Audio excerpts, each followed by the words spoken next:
আপনার সিম কার নামে রেজিস্ট্রেশন করা আপনি জানেন তো? না জানলে বিপদ হতে পারে, এমনকি আপনার জেলও হতে পারে।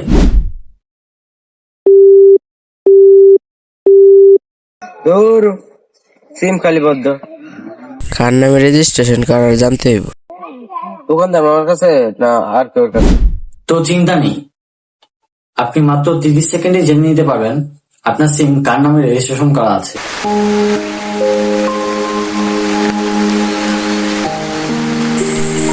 প্রথমে আমরা চলে যাব আমাদের ফোন স্ক্রিনে। ফোন স্ক্রিনে আসার পর আমরা চলে যাব হচ্ছে আমাদের ডায়াল বারে।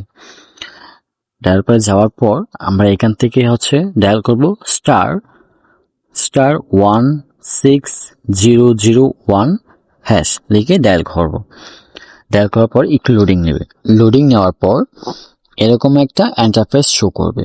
শো করার পর আপনি কি করবেন, এখানে আপনার এনআইডি কার্ডের 4টা সংখ্যা এখানে বসাতে হবে। তো আমার এনআইডি কার্ডের লাস্ট 4 সংখ্যা বসাবো। তো বসিয়ে কি করব, সেন্ড করে দেব। সেন্ড করে দেওয়ার পর সঙ্গে সঙ্গে আপনার এখানে একটা SMS চলে আসবে। সো এখান থেকে আপনি দেখতে পারবেন আপনার এনআইডি কার্ড দিয়ে কতগুলো সিম রেজিস্ট্রেশন করা আছে।